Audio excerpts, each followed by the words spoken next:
Bonjour à toutes et bonjour à tous, bienvenue sur la chaîne Découvrir, Investir et S'enrichir. Nous sommes sur la playlist Bourse. Faut-il investir sur... Donc aujourd'hui nous allons voir Électricité de France ou EDF qui m'a été demandé donc par un abonné.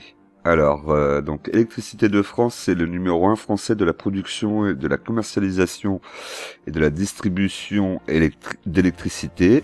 Son chiffre d'affaires serait parti avec la production et la vente d'électricité et de gaz naturel à 66,4%. Le groupe développe également une activité de négoce d'électricité, de gaz naturel, de charbon et de pétrole. Ensuite, nous avons la gestion des réseaux de distribution d'électricité basse et moyenne tension à 22,8%. Donc conception, construction, exploitation et maintenance des réseaux. En outre, le groupe développe une activité de gestion de haute et de très haute tension.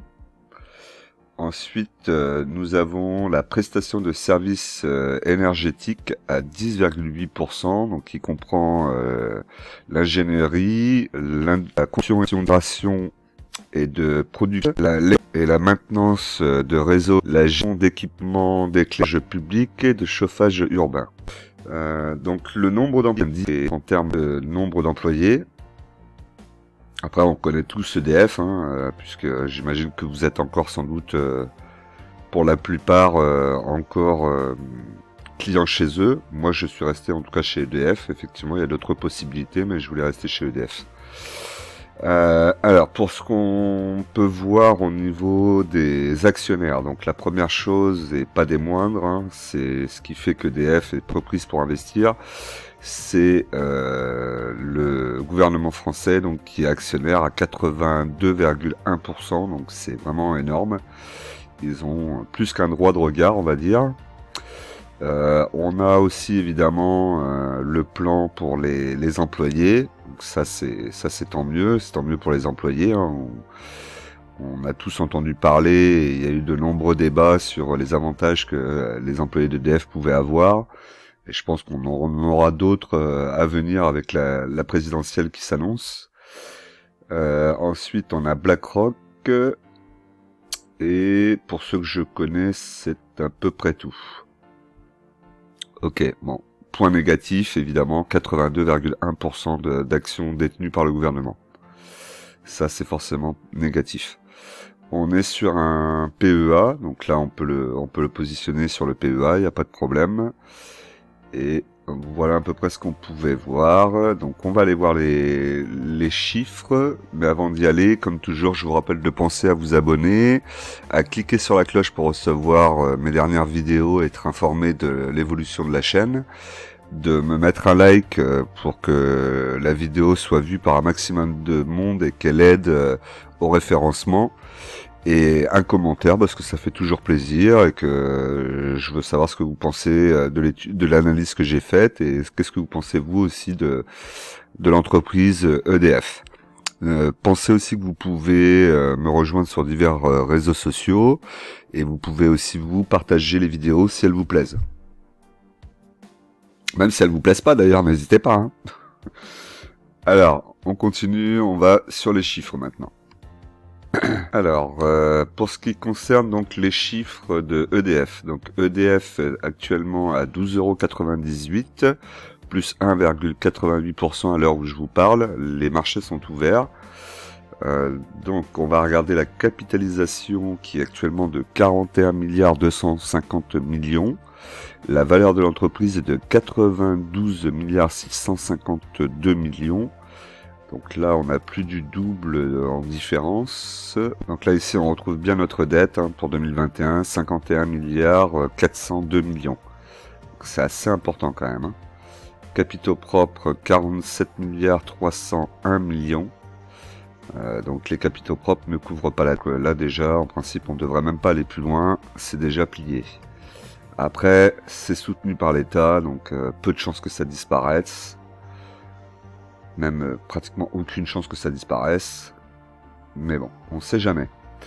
Alors ensuite, on va regarder le PER. Donc le PER, on regarde par rapport à 2020, on était à 258. Là, c'est complètement hallucinant. Je vous rappelle que le PER, pour le CAC 40 est entre 14 et 15.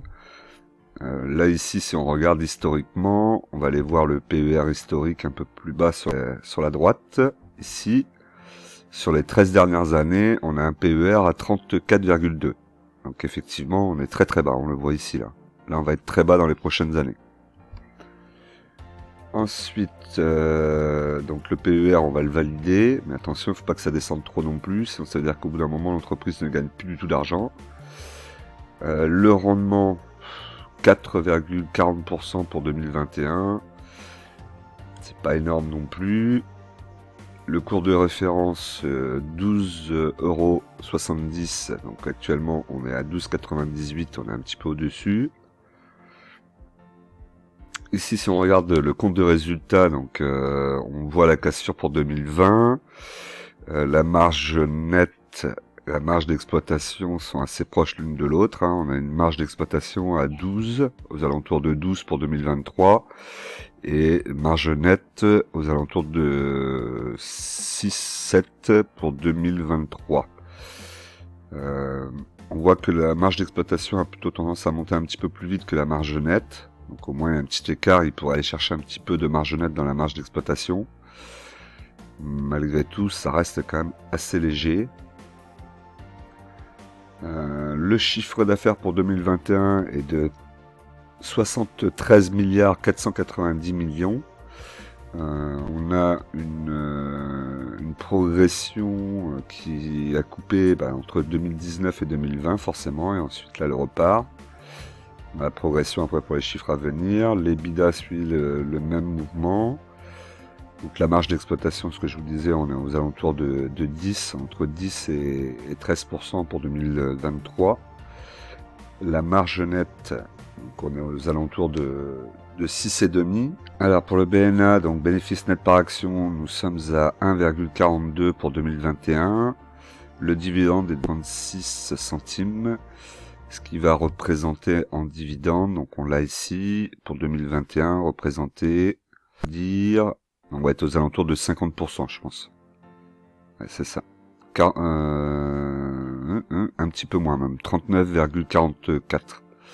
Alors là, vous voyez, pour 2020, a priori, ils auraient versé un dividende qui représente 420%. Donc, c'est-à-dire là, prendre des crédits ou emprunter de l'argent pour pouvoir payer sa dette, payer son dividende. Donc là, c'est un peu n'importe quoi. Bon bref, c'est l'État qui gère, donc voilà pour le BNA. Alors ensuite, on continue, donc là c'est par semestre, je vous laisserai aller regarder.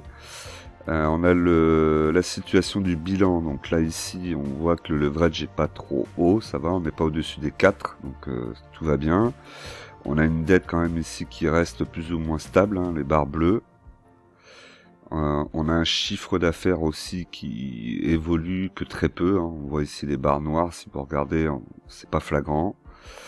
L'EBITDA, ici, pareil, une toute petite progression, mais c'est pas flagrant non plus.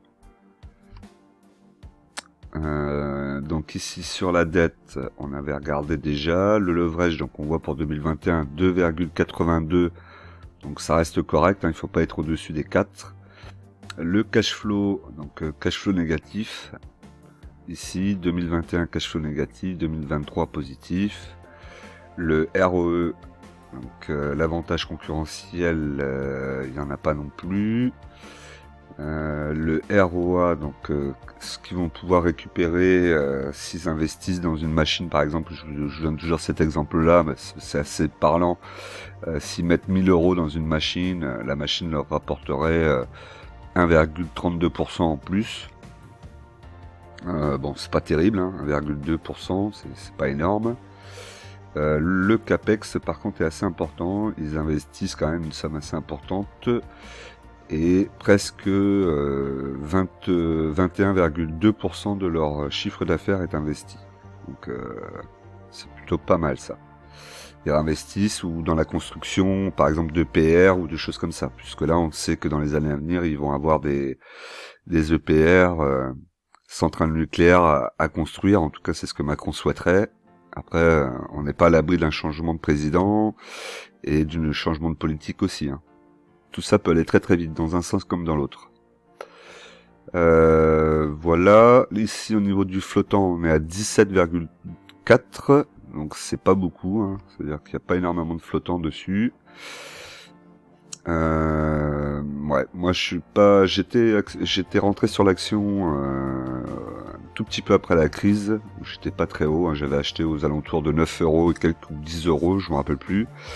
J'ai revendu parce qu'elle faisait pas grand chose. Pourquoi pas l'avoir en fond de portefeuille pour jouer éventuellement la fabrication des EPR et le nucléaire qui va revenir un peu plus en force dans les années à venir, je pense. Après, comme je vous dis, c'est un pari, hein, puisque on n'est pas sûr que ça va fonctionner comme ça, puisqu'il suffirait d'un changement de présidence pour que tout soit remis en question.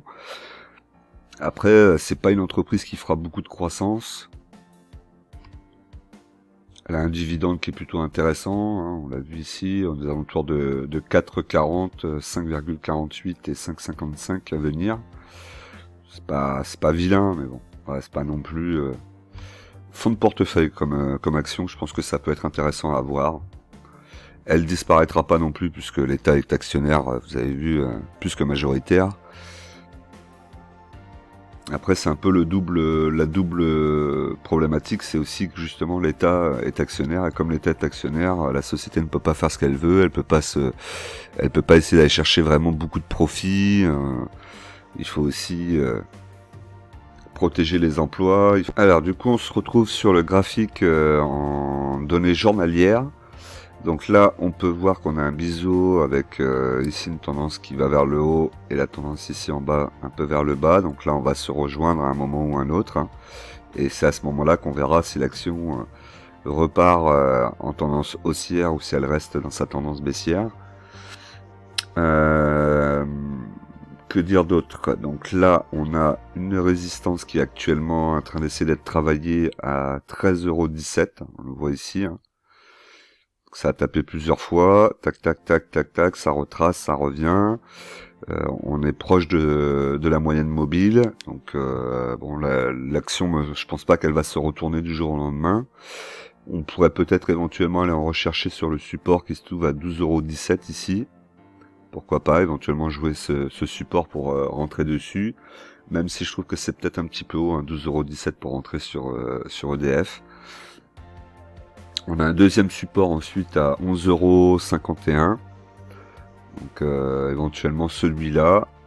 Et ensuite, ce qu'il faudra faire attention, c'est surtout qu'elle ne casse pas cette ligne-là, la ligne bleu clair, qu'elle ne redescende pas en dessous, auquel cas on reprendrait une chute. On va regarder historiquement, mais dans tous les cas, c'est comme je vous dis, c'est une action qui va rester assez stable dans le temps, puisque l'État a une grosse partie dedans. Alors ici, ouais, pas tant que ça finalement. Elle a quand même pas mal retracé. Ouais, elle a quand même eu pas mal de chutes. Hein. On voit qu'elle est vraiment sur une tendance baissière depuis très longtemps, très très longtemps. Hein, 2007 pardon. Novembre 2007 quasiment ici. Et là, ça a été chute sur chute, sur chute, sur chute, sur chute, sur chute. Ouais. Graphiquement, en tout cas, c'est pas beau du tout. Au niveau des chiffres, c'est pas beau non plus. Hein, faut se dire la vérité. Hein. Le fait que les capitaux propres ne couvrent pas la dette, c'est pas bon. Voilà. Bon, après, c'est l'État, donc c'est nous, hein, quelque part. Et quoi qu'il arrive, s'il y a un problème, même si les capitaux propres ne couvrent pas la dette, et ben c'est pas grave, on ira piocher dans nos impôts. Et puis ils se remettront de l'argent grâce à ça. Donc c'est un peu le problème là, c'est vraiment une entreprise qui est assez... En fait là aujourd'hui, si vous voulez rentrer sur EDF, c'est parce que vous allez partir dans l'idée de jouer le nucléaire dans les prochaines années avec les éventuels 6 EPR que Macron voudrait faire construire, qui pourraient effectivement relancer un peu le cours de l'action EDF. Mais si vous regardez sinon historiquement, vous voyez bien qu'elle est vraiment en chute libre depuis des années et des années. Et je pense que dans ces années, et depuis de très nombreuses années, l'État n'arrête pas de remettre de l'argent à la poche.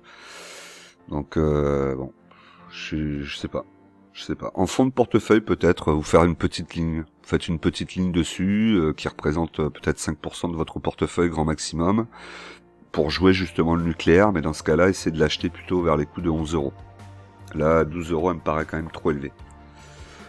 Voilà ce qu'on pouvait dire dessus. Est-ce qu'on a quelques infos? On n'a pas d'infos en haut. Donc, non, là il parle du Crédit Agricole Assurance, donc c'est pas, ça ne concerne pas EDF. Voilà, donc n'hésitez pas à me dire donc du coup ce que vous avez pensé de la vidéo. On est sur un format un petit peu plus court aujourd'hui. Donnez-moi des infos si vous en avez sur la société. Je trouve le dossier intéressant par rapport aux dividendes. Après, le problème, c'est que comme c'est l'État, dès qu'il y a une crise, l'État va dire toutes les entreprises sur lesquelles on est investi, vous ne versez plus de dividendes, ce qui s'est passé avec le Covid, et donc vous aurez les dividendes coupés. Donc c'est ça qui fait que l'action, elle est pas transcendante, on va dire. Allez, j'attends vos avis dans les commentaires, et on se retrouve tout de suite dans une nouvelle vidéo qui va suivre.